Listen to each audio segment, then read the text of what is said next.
friends. I hope you're having a wonderful day. I'm in my pajamas, staying warm and cozy, so I hope you are too. My name is Mrs. Lyle, and for those of you that don't know me, I'm a teacher at Shadow Hills, at Creekside, and at Mountain View. And I know that I speak for all of the teachers when I say that we miss you guys very, very much.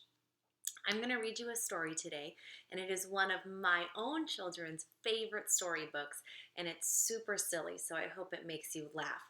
And it is called Walter the Farting Dog Banned from the Beach. And I actually have a super special guest here who's going to listen to my read aloud, and I want to introduce you to him. Huckleberry, come here. Well, come here. Would you like to come say hello to everybody?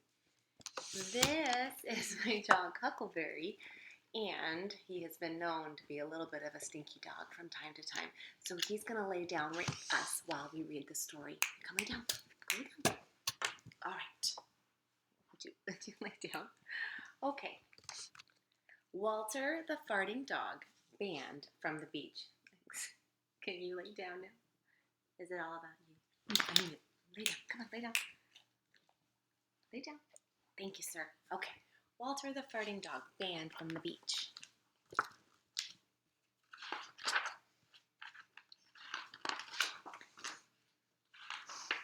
All right. Mr. and Mrs. Krabby were having a ton of fun. There was sand and sea and sunshine every day. There was swimming and snorkeling and parasailing and lots of staff to boss around. "You there," called Mrs. Krabby to the pool attendant. "Get that leaf out of the water." "And bring us some fresh towels," said Mr. Krabby. "Make it snappy." "If only that dog weren't ruining my view," said Mr. Krabby.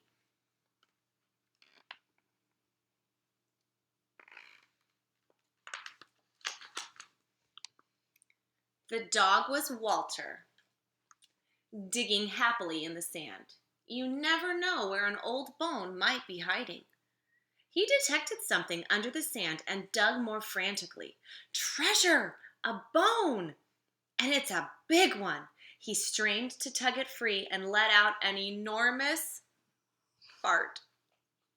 The umbrella that was shading Mr. and Mrs. Krabby was blown into the sea. They watched aghast as it was carried away by the undertow. At that moment, Father and Mother arrived with Betty and Billy. Mr. Krabby stomped over to Father. "Is this your dog?" "Yes," admitted Father. "That's our Walter." "He shouldn't be allowed on the beach," shouted Mr. Krabby.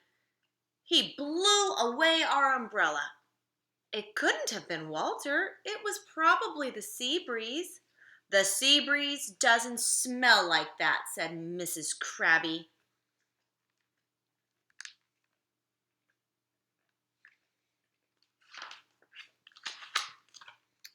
That evening, Mother said, "Wouldn't it be wonderful if we had our own little vacation home right on the beach?" "We can't afford it," said Father, who'd just bought himself a new set of golf clubs. "Walter eats us out of house and home." Walter farted, guilty. There was a knock on the door. It was the manager of the resort. "We've been getting complaints about your dog. We can't allow him on the beach." "I didn't see any rules against dogs in the brochure," said Father. "Well, it's a new rule, and it starts today." The manager stomped off. "Sorry, Walter," said Father. "You're banned from the beach." Walter farted sadly. "Never mind, Walter," said Billy. "Let's go for a walk in the village." "Just stay away from the beach," warned Mother.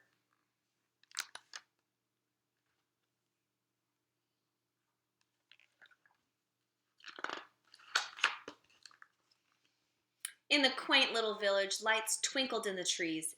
Everyone was enjoying the gentle breeze and the sweet smells of the tropical night. Walter was enjoying himself too. Travel broadens a dog's mind, he thought, farting philosophically. The Krabbies were sitting nearby at a sidewalk cafe, complaining about their key lime pie. Mrs. Krabby counted the problems on her fingers. It's not big enough. It's not green enough. It's not sweet enough. Or maybe it's too sweet, said Mr. Krabby, smacking his lips. A pelican flapped its wings at Walter, and Walter farted in alarm. The power of Walter's fart blew the meringue off Mr. Krabby's pie. It landed in his face and made an awful mess. The Krabbies glared at Walter. That dog is ruining our vacation. Uh-oh. Next morning, Father got a phone call from the chief of police.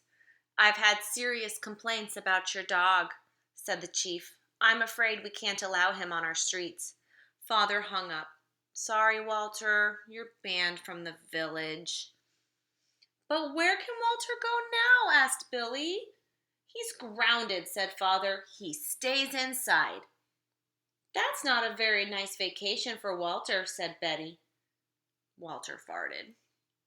Need I say more? Asked Father. When everyone went out to have fun, Walter stayed inside with his nose pressed against the window. Poor Walter.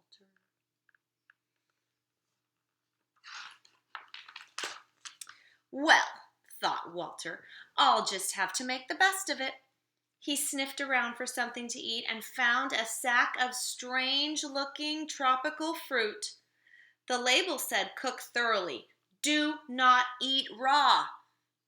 Since Walter couldn't read, he ate it anyway.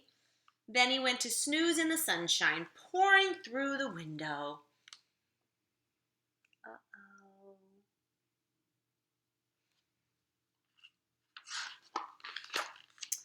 Betty and Billy were building a sandcastle on the beach. Look, said Betty, pointing out to sea. How did that island get there? It wasn't there before.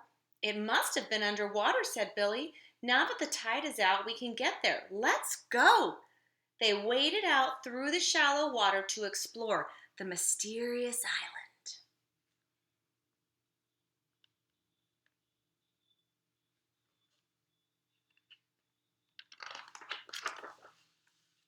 This is the sort of place where you find buried treasure, said Billy, beginning to dig. Suddenly, something shiny glittered in the sunlight. I knew it, yelled Billy, holding up a nickel. We're rich, yelled Betty. Mr. Krabby sat up under his new beach umbrella. Those nasty children seemed to have found something. The Krabbies waded out to the little island. Let me help you, said Mr. Krabby, pushing Billy aside. Mr. Krabby found a rusty old key and waved it triumphantly. I have a feeling that this will unlock something very important, he said. Sure enough, 10 minutes later, he dug up a door, and the key fit perfectly. Maybe we'll find a whole vacation house, said Betty.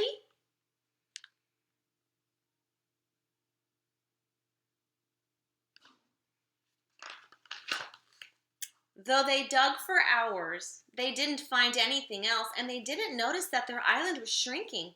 The tide was rising fast, and the waves began to lap at their feet.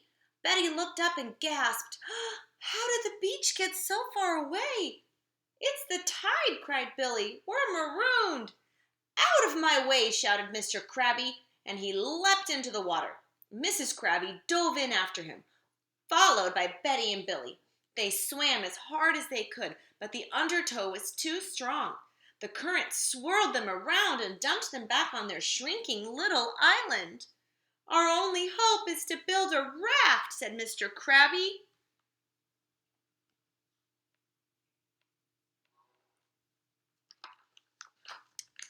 Walter woke from his nap and with a bad feeling. Betty and Billy must be in trouble. Walter's stomach was rumbling like a volcano from the tropical fruit that should have been thoroughly cooked.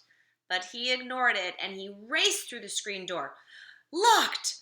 He stepped back and charged, bursting through the screen and leaving a Walter-shaped hole in the door. Oh my goodness, you see that hole in the door?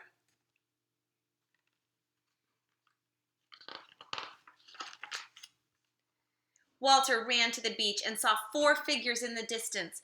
With the water rising around them, Mr. and Mrs. Krabby were launching their raft.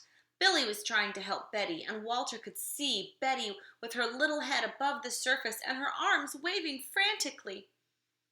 Walter plunged into the surf. Shooting pains twisted him around and flung him back onto the beach. Was it a cramp from swimming too soon after eating? No, it was the tropical fruit that should have been thoroughly cooked. "Walter, save us!" cried Billy.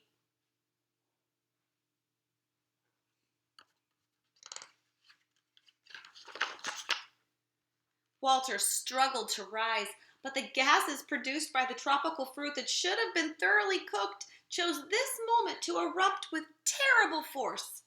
The tropical fruit fart produced a boom that was heard along the coast for miles. Coconuts blew off the trees, and the crabbies, clutching their new umbrella, were blown all the way to the Sandwich Islands. The waves parted around the little island where Betty and Billy were stranded. Layer upon layer of sand and shells were pushed aside, leaving a pathway across the ocean floor.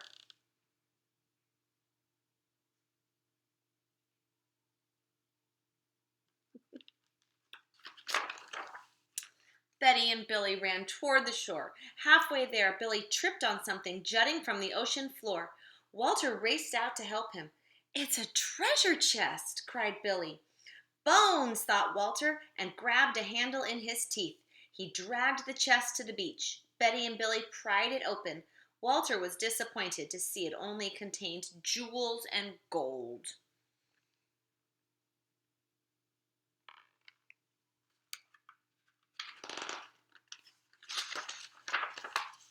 With the money from the treasure, Mother and Father bought the vacation home of their dreams. There was sunshine every day. There was golf and snorkeling and parasailing on the gentle sea breezes. Experts said it was the most important treasure uncovered in a century. But Betty and Billy disagreed. "Walter," they said, "you're the greatest treasure of all." Oh, Walter. The end. I hope you continue having a wonderful day, and I hope to see you soon. Bye.